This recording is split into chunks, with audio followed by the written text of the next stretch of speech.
Bismillahirrahmanirrahim. Assalamualaikum warahmatullahi wabarakatuh. Alhamdulillahi rabbil alamin.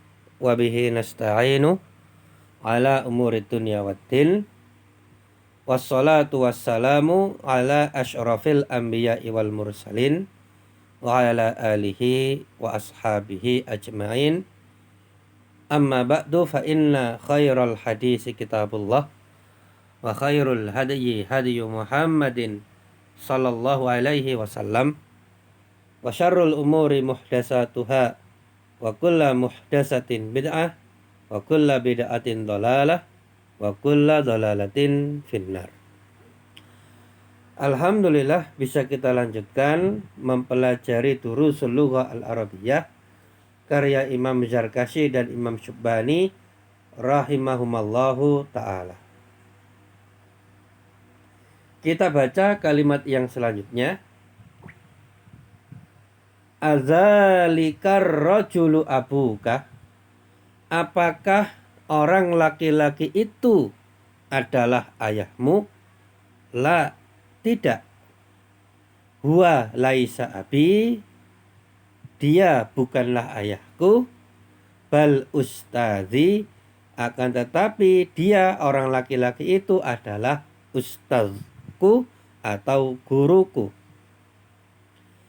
Aina abuka. Di manakah ayahmu? Abi fil manzili. Ayahku berada di rumah. Hal abuka fil bustani. Apakah ayahmu berada di taman? La, laisa abi fil bustani. Tidak. Laisa abi fil bustani. Ayahku tidak berada di taman. Bal fi, ya, akan tetapi beliau ada di titik-titik. Nah, itu bisa diisi macam-macam, terserah. Misalkan bal fil madrasati, akan tetapi ayahku berada di sekolahan.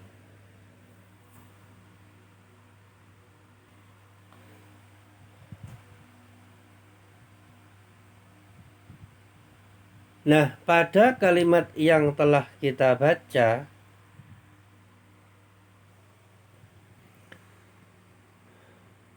kita temukan kata abun yang artinya adalah ayah atau bapak.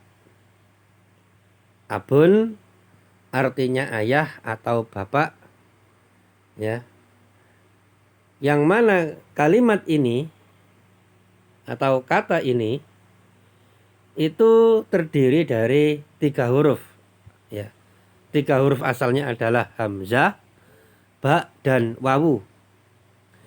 Namun membacanya serta menulisnya dilangsung saja menjadi abun tanpa huruf wawu. Dan ketika diberi alif lam, maka dibaca al-abu, sang ayah. Dan kata abun atau al-abu itu dibaca pendek, tidak panjang. Namun ketika kalimat ini posisinya adalah sebagai mudhof atau posisinya itu bersambung, ya, dengan dhamir muttasil,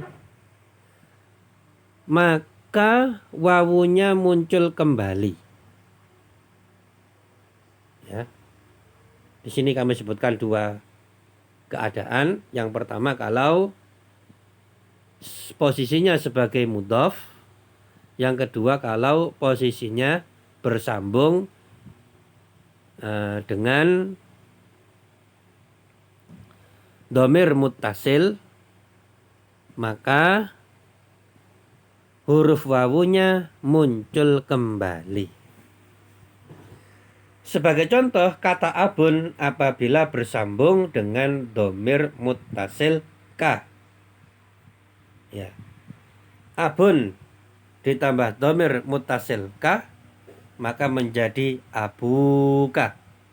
Wawunya muncul, dibaca panjang abuka, ayahmu. Nah, kata abuka ini kalau dalam keadaan rafa ismun marfu'un.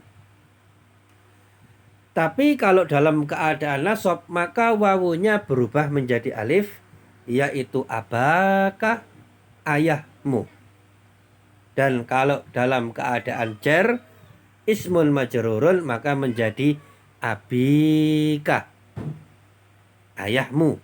Nah, maka abuka, abaka, abika secara makna sama, ayahmu, ayahmu, ayahmu. Akan tetapi yang beda adalah i'rabnya. Kalau yang atas dalam keadaan rafa, abu ismun majrurun.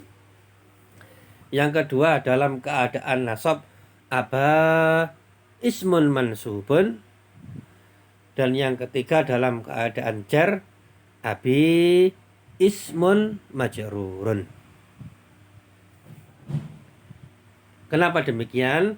Karena kata abun itu termasuk dari al-asma al-khamsah, yaitu isim-isim yang 5. Jadi ada 5 isim khusus, yang mana kalau rafa tandanya adalah wawu, kalau nasab tandanya adalah alif, dan kalau jar tandanya adalah ya.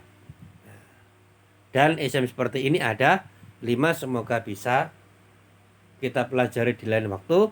Dan salah satunya adalah kata abun.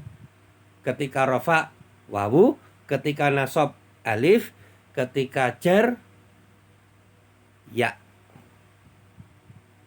Contoh lain apabila bersambung dengan domir hu, ya, abuhu, abahu, abihi, ya. Abuhu ayahnya, abahu ayahnya, abihi ayahnya.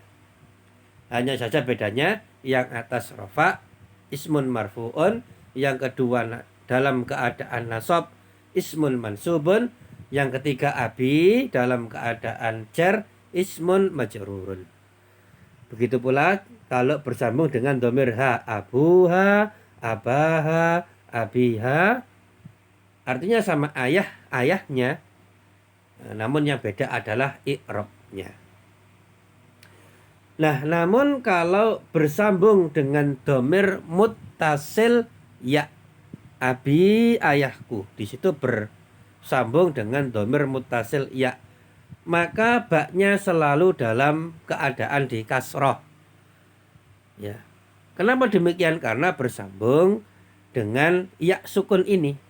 Nah, khusus ini, maka ketika rafa maupun nasab maupun jar, maka tulisannya seperti ini, tetap baknya di kasroh, bukan karena i'rabnya, tapi karena bersambung dengan domir muttasil ya.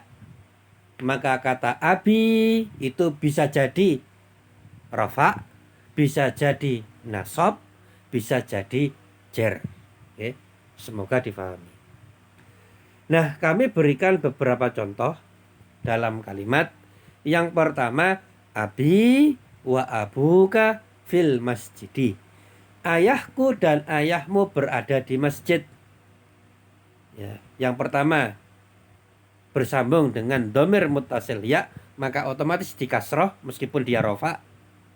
Nah, adapun abuka, maka wawunya muncul karena bersambung dengan domir muttasil kaf, dan karena dia dalam keadaan rofa, maka tandanya adalah wawu. Wara'a abika haqlun, di belakang ayahmu, afan ya, itu kafnya di kasroh. Wara'a abiki haqlun, di belakang ayahmu ada ladang. Maka abi itu, ya, kata abi ya itu posisinya adalah mudhaf ilaihi, dan mudhaf ilaihi itu ismun majrurun, ya. Maka dari wawu berubah menjadi ya. Kenapa? Karena dia termasuk al-asma al-khamsah. Ketika dalam keadaan jar, maka tandanya adalah ya. Ya, dan wawunya muncul karena bersambung dengan dhamir mutasil, hanya saja karena keadaannya jar, bukan wawu yang muncul tetapi berganti menjadi ya.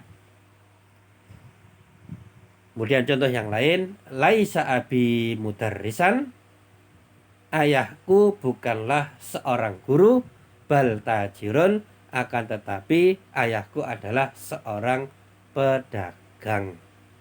Nah, abi adalah isim laisa, dan isim laisa adalah ismun marfu'un. Hanya saja karena dia itu bersambung dengan dhamir muttasil ya, maka baknya tetap di kasroh karena bersambung dengan dhamir, bukan karena i'robnya. Demikian yang dapat disampaikan, semoga difahami ya. Dan di sini masih ada satu lagi ya, kata abun apabila menjadi mudhof ya. Sering kalau kita baca hadis, kita mendengar nama sahabat yang mulia yang bernama sahabat Abu Hurairah gitu ya. Nah, Abu Hurairah itu polanya adalah mudhof ilaihi.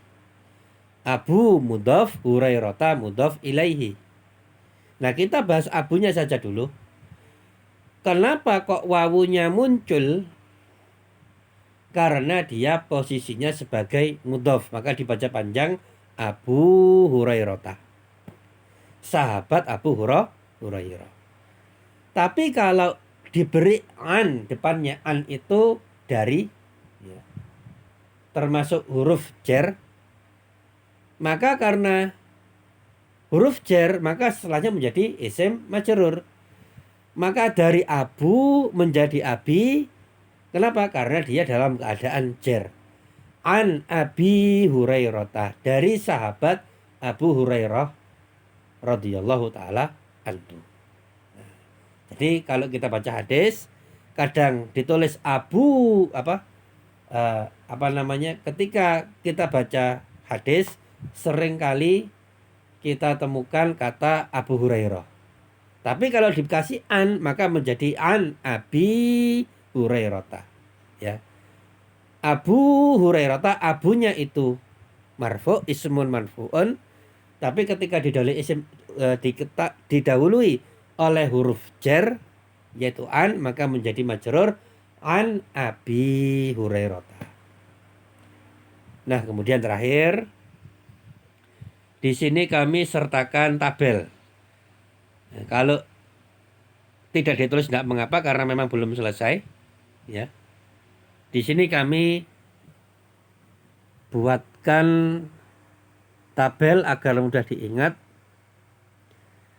yaitu beberapa macam isim, kemudian tanda rofa, nasab, dan jarnya.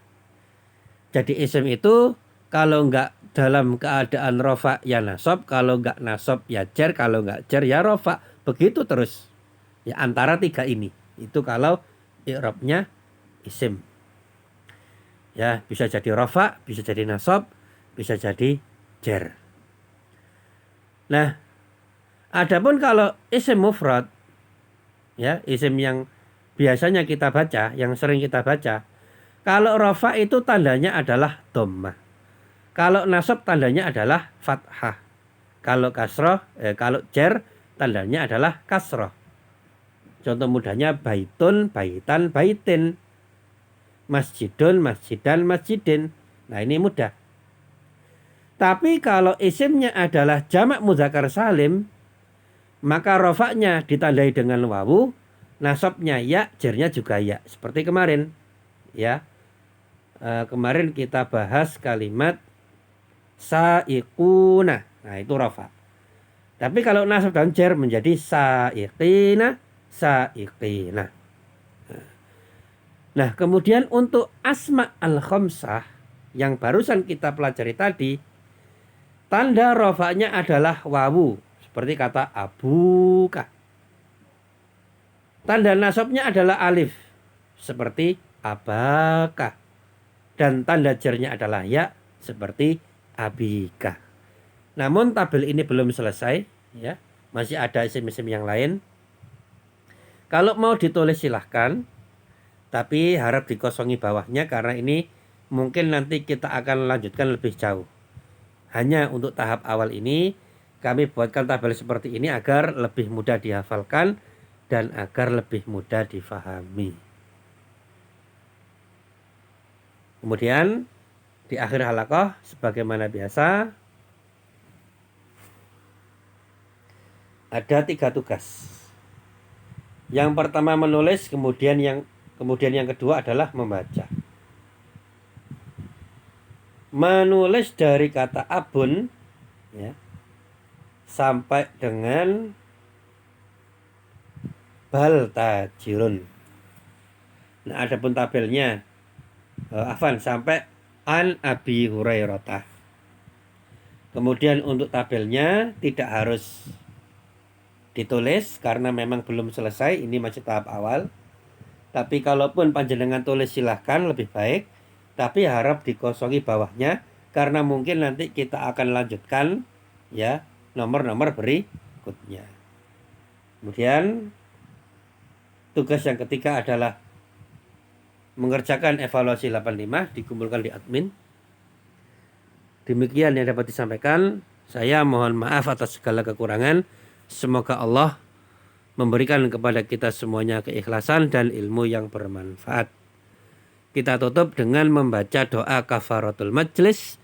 Subhanaka Allahumma bihamdika asyhadu an la ilaha illa anta astaghfiruka wa atubu ilaih. Wassalamualaikum warahmatullahi wabarakatuh.